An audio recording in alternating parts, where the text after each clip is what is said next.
Welcome everyone to Mail Fuzz TV. I am Peter, that is Tara, and we are going to talk about Quantum Leap Season 1 Episode 9. It is called Fellow Travelers. So full spoilers for the episode as always. So yeah, Quantum Leap's back after its winter, late fall break. Honestly, it was kind of a weird early break because it ended in early November, and it's been off for like 2 months. So yeah, we're here. And I have to say, I do have some disappointments with this episode. There's good qualities to it, don't get me wrong, but we ended on a big cliffhanger, right? We ended with him saying, I remember why I did it. It was to save you, Addison. And then they sit down for the first proper time in this episode, and she's like, all right, spill the beans, come on, right? And he's like, oh, I don't remember anything else. I remember that I did it to save you. I don't remember like what you were in danger from. And I'm like, yeah, you're right. You. I thought he said I remember everything, right? Yeah. Was that a line that he said? I felt like he said something like that as well. So when it got to this, and it was just kind of like, yeah, literally the one sentence he said at the end of that episode is all he remembers, and there's nothing else that he can add. I was like, F you, show. How dare you? The guy keep the mystery going. You can give us a breadcrumb, Jesus.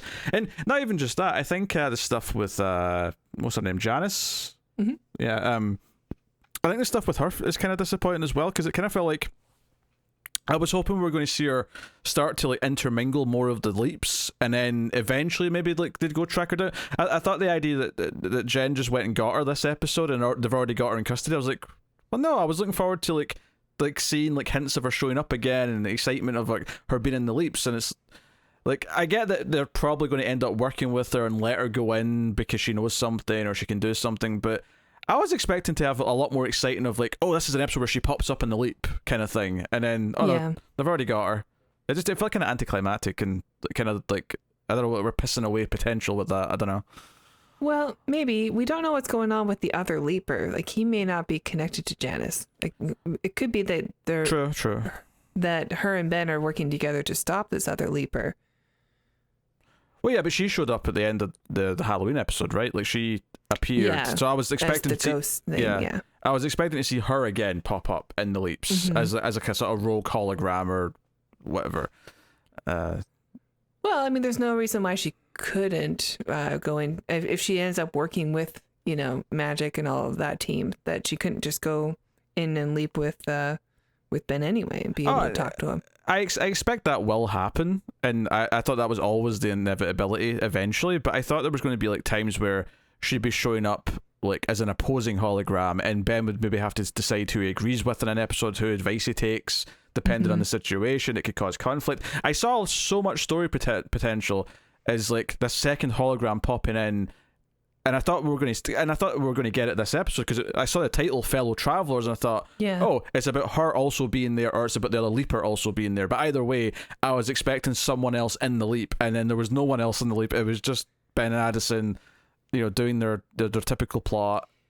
Yeah, it's still the plot away from the plot at the project seems to be a lot of, we've got, you know, this big thing that's going to happen, and then they get to that big thing, and then it gets postponed to the next episode. And that seems to have happened again this time.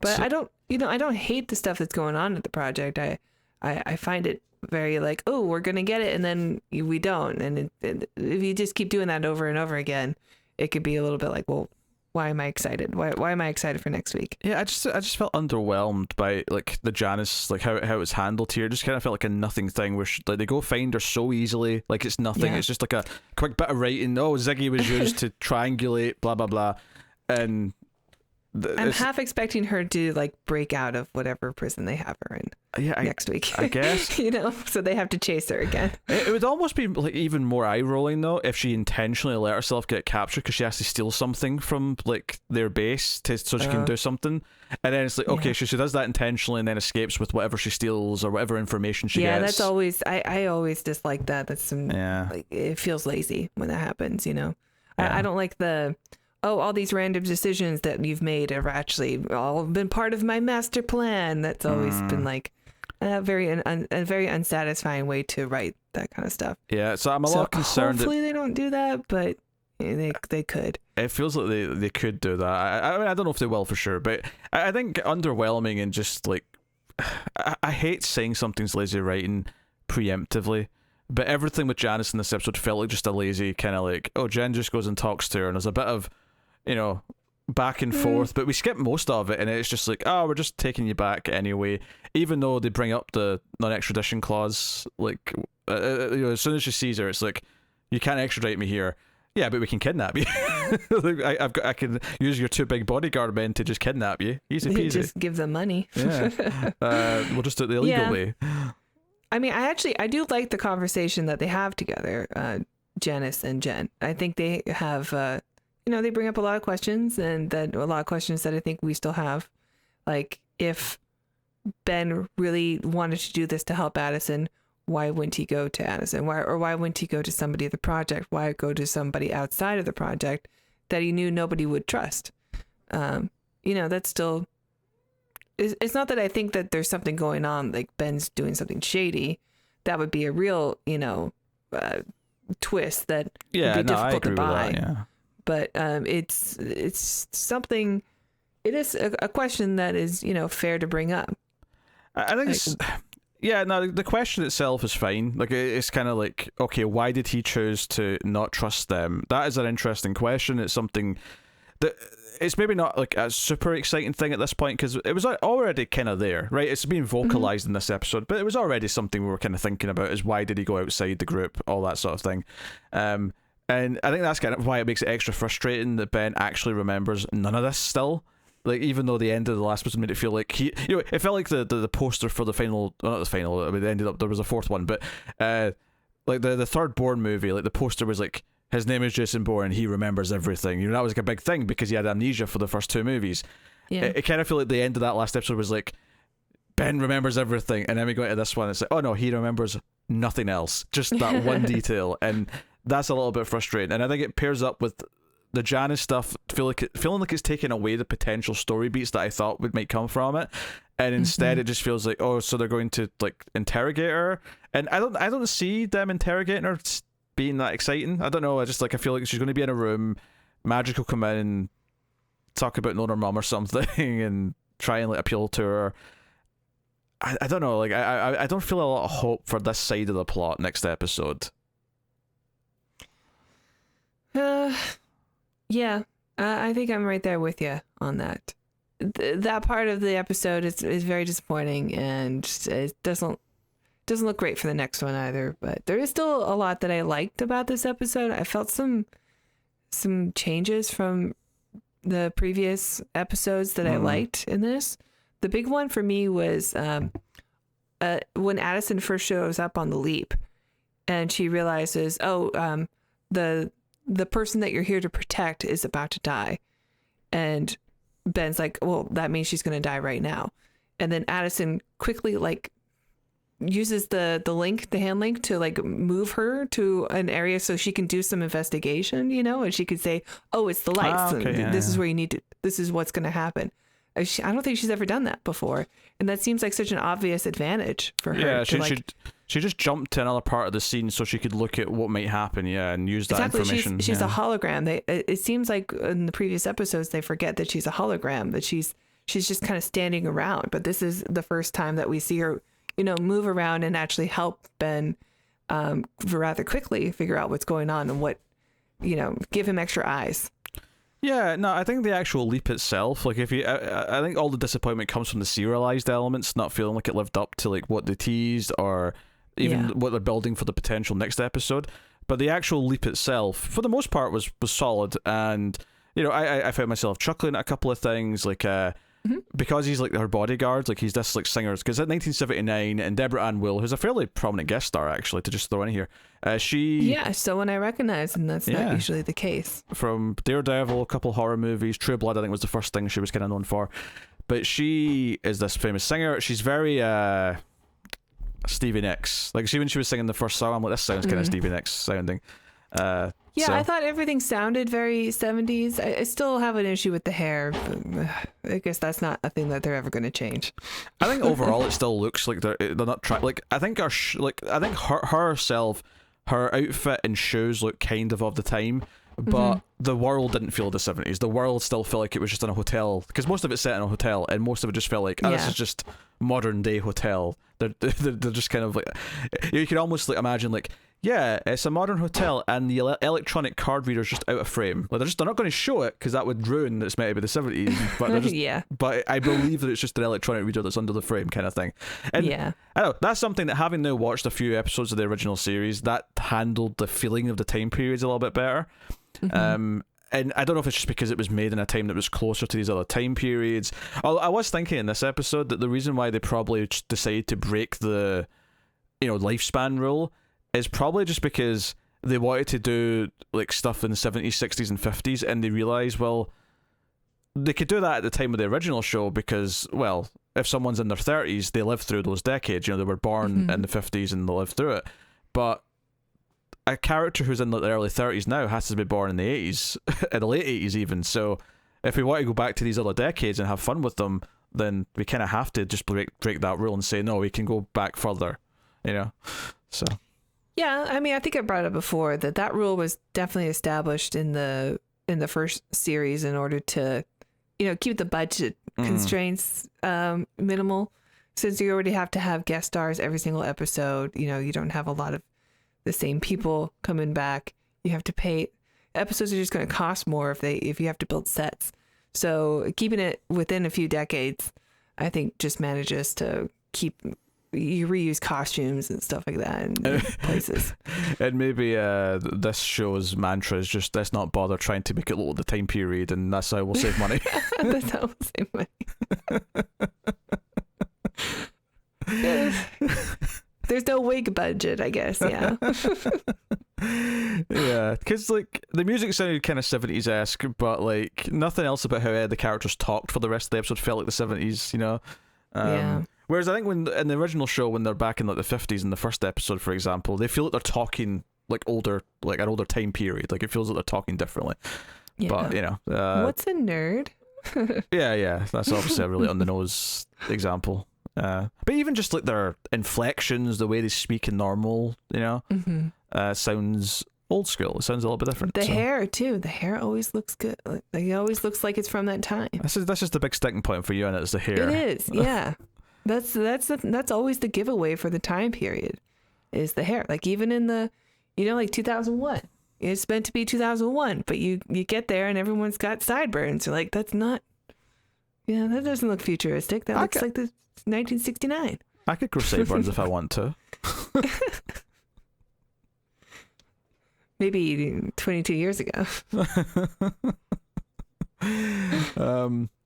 Yeah, so I have one other negative that I want to get out there before we go into like talking about the rest of the show's plot, and it's something that the show has been doing almost every episode, and that's why it's a critique. It's not necessarily that I have a problem with it in a vacuum. It's more that it's doing it almost every episode now, and I'm finding it a kind of, again, I don't want to use the word lazy, but it feels like it's going back to the same well, and it's Ben solving a problem, talking to the character in the time period, but clearly the conversation is just about him and Addison. Like, they're kind of doing that a little too heavy over and over again, where in this episode, it's the whole idea that, he didn't include Addison in the decision-making of how to save her, so she feels left out of that decision. So later on, it's like he's having a conversation with Deborah and Will. It's like, and she's like, you have to like tell her so she can make her own choice. You have to learn to trust her so that she can be a part of the conversation. And like, there's a very on the nose point. I think it's when they're in the alleyway right before the car or something, where it's just it's so on the nose just how much it's them talking about themselves rather than talking about the situation. And that's okay from time to time, and it can be quite poignant. But they've done it almost every episode now, I feel like. Yeah. And it's just like, okay, at this point I'm rolling my eyes at it rather than like feeling the dramatic irony of it. Yeah. That's interesting because obviously the first series never had anything like that going on.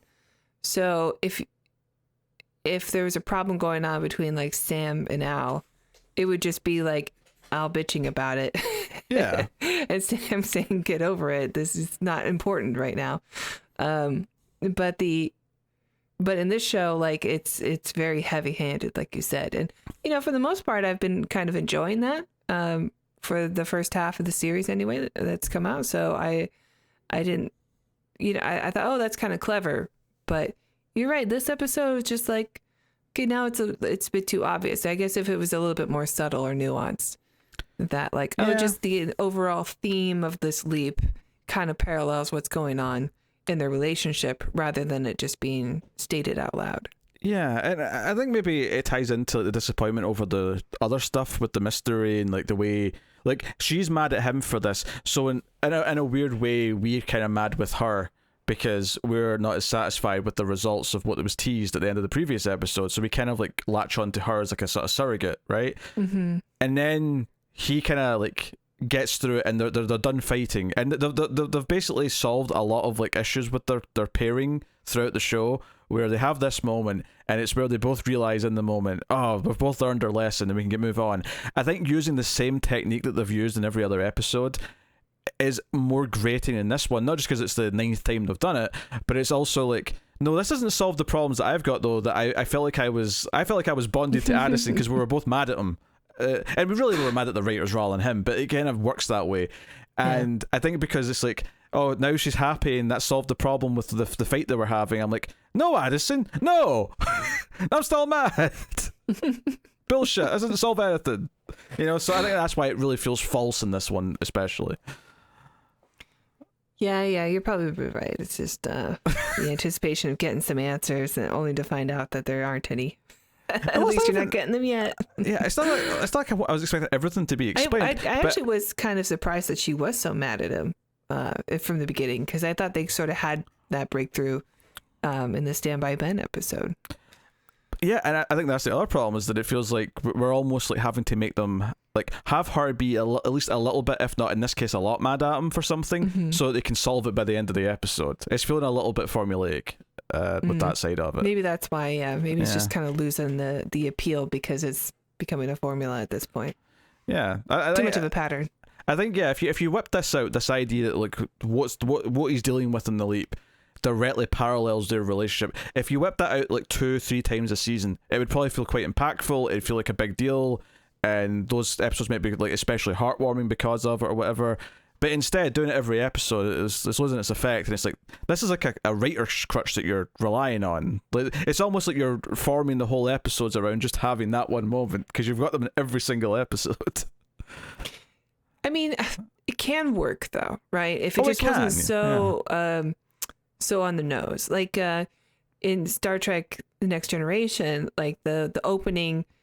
So Tara. Like I know, like the opening thing always seems like it's setting up. Okay, you're following this character. They're going through this situation, and usually that situation is like a microcosm of the big thing that's going to happen throughout the episode. Even if it's not so obvious, like when you rewatch, you'd be like, oh, because what he's doing here with the little things is kind of like this big overarching thing that's going on in this episode. Very clever. Or even like the A story and the B story don't seem to like be like that. They don't seem to be like parallel stories all that much until like you step back from it and you think about it, like, oh, actually this journey that this person's going on reflects this big problems that's happening to the Enterprise right now. So like you can't make that work, but like they don't, it's not like a, bonk bonk on the head. Yeah, and most of them I'd say are like that. I think that if you look at like the reviews I've done of Star Trek: The Next Generation with Connor, some of the episodes that aren't as good are the ones where that doesn't work, where it's like, the B plot just feels like it's like it was from a different episode and they just sort of tacked it on, and it doesn't feel like it thematically relates or anything, and you can feel that disconnect.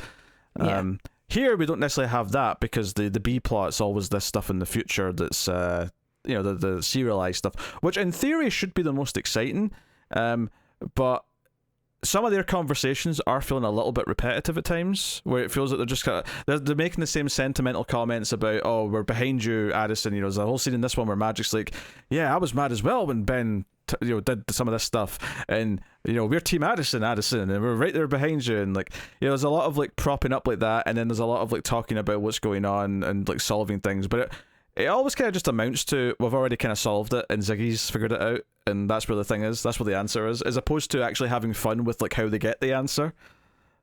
Yeah. It's just, we need an answer, Ziggy figured it out, or something like that. And I like the characters, and I really like the character of Ian, but I felt that their lines in this episode were kind of, not cringe, but just like, I don't like they have to be the one that states all the like the Gen Z or ideas out there, millennial ideas out there, just in like a few lines. And we're like, okay, like we get. I mean, obviously they're right, but it just felt like very. This is my character, and this is what I'm here for to tell the audience. Yeah, you know? it's a sort of thing where the point would be far more interesting and more easier to consume if. It's a case of like telling rather than showing. Like, show this attitude and let us get from their actions what has been said, rather than having them give us a speech about it. Yeah, because I like their character, but they've been coming off as this like, I'm just here for this demographic almost, and like, because that's like their only purpose right now in the show. Yeah, it's a mentioned subreddit this episode. It was loving true crime and like proving like whoever the murderer is, like, all that sort of stuff. Like, it feels like, yeah, like there's a lot of that going on, and Jen comparatively is this plot device of a character more than anything else, and then Magic's just the one in charge kind of thing, and they're all likable enough personalities, and they've all had moments here or there, but I think that's maybe the problem now, is that because we're seeing some of the formula sort of peek through and we're seeing some of the repetition, you start to notice what the function is that each character serves, and if they're not moving beyond just that function, it starts to feel like they're just like a plot device rather than like an actual character. And I think maybe we're seeing a little bit of that with some of the side characters in the future now. Yeah. All right, I'm done being negative. Let's talk about what we liked in this show. I did like the leap, actually. I thought the leap was quite good. And yeah, the leap's fun. Interesting, fun. I liked the two sisters. I thought they were like they had some real nice emotion, and they were good actresses. Mm-hmm. I mean, obviously the main one, she's pretty reliable, since I haven't watched a lot of the stuff she's in, but I have seen some of it, so it wasn't like, oh, I don't know who this is. Like, I knew who she was. Yeah, I loved some of the little things, like Ben covering for talking to Addison, but make it look like he's talking into his like Secret Service, like, yeah, that was good. Thing. I have felt in previous episodes that he's a little too open about just talking to her. She's really there, and people aren't like reacting. The original show really did a good job of like at least having someone in the background, or just like cut to somebody looking over at Sam, like he's just talking to himself over there, right? Anyone else see this? Is our friend going crazy? Yeah. It's kind of interesting, actually, is that because there's a moment in this where the singer kisses Ben, obviously thinking it's the bodyguard, and clearly there was maybe a flirtation there before, and I thought, oh, this might be interesting for Addison to see this, and just sort of, not that I want any sort of love triangle things, because it's not Ben she's really kissing, but just the idea that when they're in a fight right now, that would definitely be something that would kind of stoke the fires if she sees this happen, and kind of having to process it. And it's just interesting that it never came up, and she never saw it, and then it never really was mentioned again. Yeah, she bailed like right before that happened. Yeah. So I got to go back and talk to some people. Maybe they wanted to avoid that, I guess, but it was kind of lingering over it for the episode for me, where I was kind of expecting like, oh, Addison's going to feel conflicted about seeing Ben having to play nice in this fashion with a woman, and it never really kind of comes up. Although I did appreciate that they referenced his. The reference to the previous episode where he was like rooting for the woman, but she turned out to be like the mob boss or whatever, and it was kind of like, sometimes you're a bit too like benefit of the doubt. Yeah. A little too trusting. Yeah. I appreciate that coming up. But I think Ben is a pretty good judge of character, with the exception of that one episode. When he meets people and who are everyone's maybe.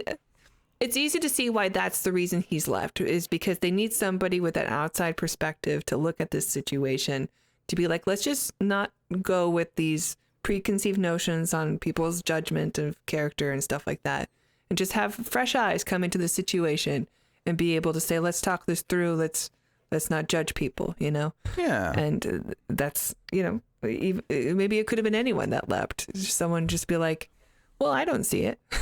Yeah, no, because the premise of the episode is that someone's trying to kill the singer. The speculation it could be her estranged sister, who's like a recovering addict, junkie is the word that's used. And there's like a great little moment where like it still could be her that ends up being the killer, even though it doesn't feel like she was going to be.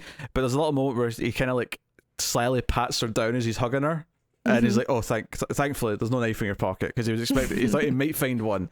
And it's like, okay, no, she was still just framed after the fact. I suppose if there's a weak element to the lead plot, is probably just that the person who turns out to be the killer is like such a minor character, because like all the main ones that it could be were red herrings. So it's like, one of the backing dancers who had a couple of lines is the killer. And it's like, okay, that's fine. It makes enough sense. But yeah, I mean, they weren't focused on her. It was fine. I mean, I like that there were misdirections. So because I was going back and forth between the two obvious ones, though, I really didn't think it was the sister. Yeah, because we had the manager who was like the prime suspect as well, along with the sister, and the manager was intentionally making the sister look crazier, which made him look guilty, but he just thought it was bad for, you know, the main character, you know, the singer, to be associated with her because of everything that she has in her life. But then it turns out, no, someone's actually sending these notes, or sent this note that wasn't him, and so yeah, there's a whole sort of like backwards and forwards going through the plot of who it could be, and most of that's pretty fun, because most of it's Ben reacting and trying to judge people, like, are you a killer? And typically when he gets uncomfortable, or he has to try and like decide if this person's really bad, even though he wants to believe in them, that's when the actor just gets to act and have fun with it, and that tends to be, in this episode anyway, where the enjoyment comes from. Yeah, I do like Addison in the background going, you know, just tell her, or just say no, or like accuse somebody, like, you did it, and then he's just like, oh, I'm just gonna play nice and, you know, tell you what you want to hear right now because I'm a nice guy. Like, he can't do it face to face with somebody like Addison could. Yeah, because at one point when Addison's like against the sister, when they think it's just her that's the killer, she's like saying, hey, yeah, tell her to go away, tell her she's not allowed here or something. Oh, no, it's when he's like kicking her away, but it's like, yeah, this invitation was sent by accident. But then she's like, yeah, but the ticket to the concert, that was intentional, right? And he's like, yes, of course it was. And Addison's like, of course, Ben. But, you know, he's actually being nice. He's trying to make her feel better. And at this moment, it's like, even though she might be a murderer, but that's, you know, he's still going to be nice. he can't not like try and make her feel better. So, you know, like, he is endearing, and that's, you know, that's good stuff. I do love when he walks into the party and he's like, is that Elton John? Maybe he killed her or tried to kill her. And Addison he's like, how dare you? No, he would never do that. But like totally straight faced, and that made me laugh. Yeah, well, that's actually like just a funny joke, right? And it does have a few of those in this episode. Yeah, the leap is pretty solid by and large, and it has twists and turns. It feels like it gets its lion's share of the screen time, which is almost like maybe that's why some of the stuff in the future feels so like maybe they shouldn't have it every episode as much as they do. Even though I like having the option to do it, because some of it does just feel really undercooked. So maybe it should be a case of every few episodes, like, we get a shorter, just more lighthearted leap so that we can focus on the present day stuff. We better get some freaking answers next week also. None of this like Miss Janice Calavici has to be captured so she can get something from the lab and then run away, and I'm she's got a secret tunnel, and I mean, I don't know if I'm going to secret tunnel, but I'm kind of expecting her to like be interrogated for an episode, and then the end of their plot in the episode is that she gets away. There's gonna be some CGI smoke, and she's gonna Batman out of there. I know it. She was after this RAM chip that lets her hologram thing work again properly. Oh no, she got Ziggy. Oh dear. Yeah, I'm not expecting a lot from that stuff in the next episode. Yeah, it's a bummer because we were pretty high on that stuff, especially by the end of the last episode. Yeah, I think, well, there was one episode that I remember as being quite down on it. The one where they were trapped in the elevator, I think we were pretty down on that because it felt like it was just them spinning wheels. Yeah. Was that right after they went to the house in Pasadena? And that's when the CGI smoke happened, and she has another base somewhere. Yeah. So yeah, I like, you might get one interesting nugget, but I would be shocked if we get any serious kind of answers next episode. Yeah. Which is a shame. Yeah. And they've been renewed for season 2, which is good because it gets to stretch its legs and evolve. I do like the show, and I like the characters, and I want them to, you know, work through the kinks and get the show going. But that's more of a reason for them to not answer things too quickly because they know they've got another season. So we'll see how that goes. Yeah. Well, we're gonna end the season, I think, on an answer at least. But Yeah, one how answer. many episodes are we getting in this? Do you I think know? it's 16 total, so I think we've got another 7. Okay.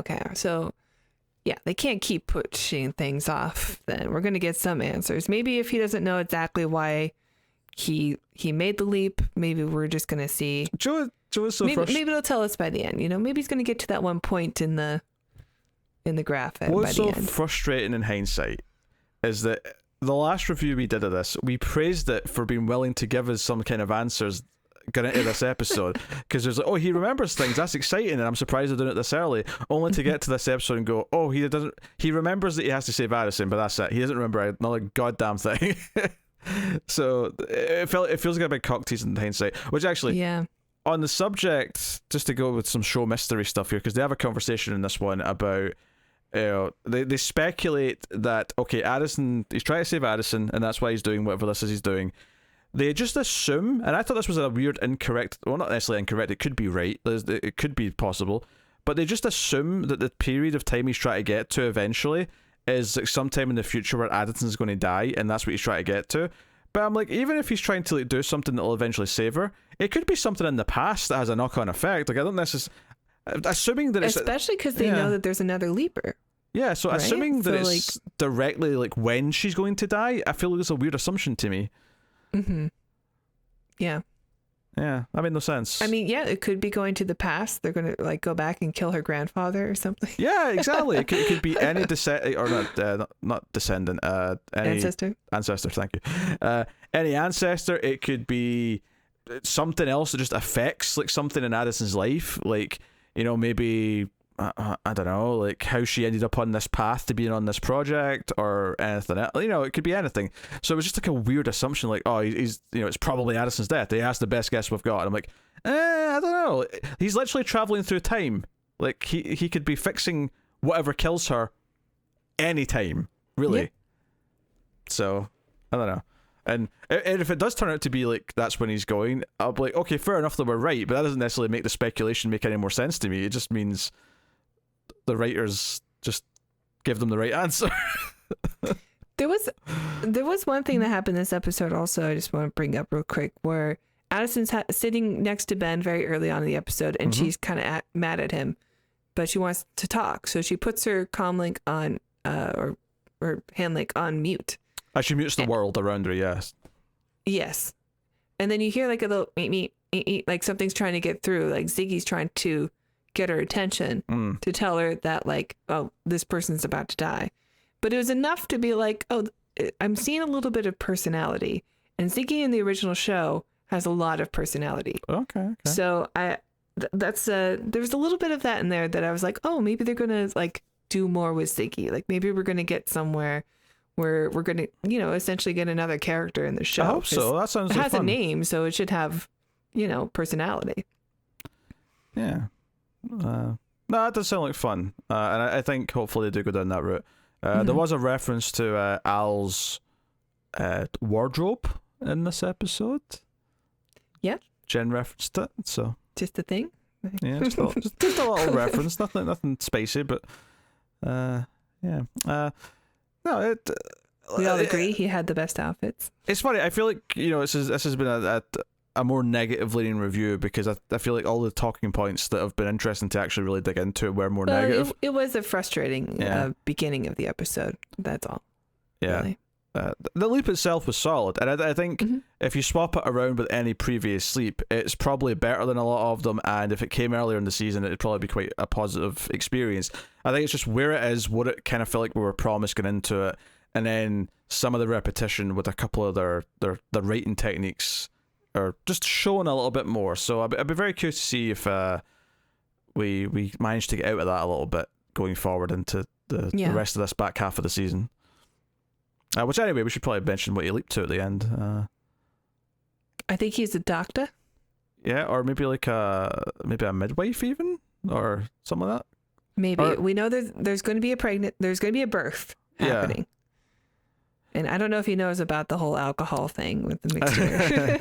I don't. Yeah, I don't think he's. It's not. I'm saying that. I don't think he's a midwife. I think he's a nurse or a doctor or something, and that's why they're turning to him. And I think he's a her specifically, because I think they say she. You don't see his reflection to confirm it, but I think that's what we're going to find out. Yeah, it sounds like we're doing another gender swap. Yeah. So that's where we end it, and he's like, "Did I need to deliver a baby? I can't do that." That's exciting though. Like he's gonna leap into something that's happening, like kind of like when he got punched in the face. You know, he's gonna leap in medias res, and he has to get things going right away. And maybe Addison doesn't get there in time. So it's exciting. I can't wait till he leaps into like a toddler, and we get everyone else pretending that he's like a little toddler, but it's just Ben walking around in like toddler clothes, in a diaper. Which does really beg the question of like the clothes like stretching to fit the right body and all that stuff. Yeah, or if like the mom has to dress him, like put his onesie on. She's like, "It's bath time, little Ben." He's just sitting in the bath and she's like scrubbing him. It's like, this is humiliating. What would a toddler have to do to change like the universe though? You know, the course of history. That's the writing challenge, but there's comedy gold to be had. Ben's been put in there not to go towards the hot stove. He's been put in there to sort of like remind the parents why they fell in love or something. I don't know, like with his childhood charm. A kid, okay. I don't know about a toddler. But that would be a challenge. I love the idea though that they'll maybe notice like, why is he speaking so fluently? Like he's speaking like an adult now. Why is our child who's supposed to sound like a 5-year-old? Well, I mean, maybe he can't. Maybe he would be limited by his vocabulary. Oh, maybe maybe he'll speak like a 5-year-old and he'll struggle to like get his meaning out to like Addison because only like, very simple words. And, yeah. Yeah, Dad got boo boo.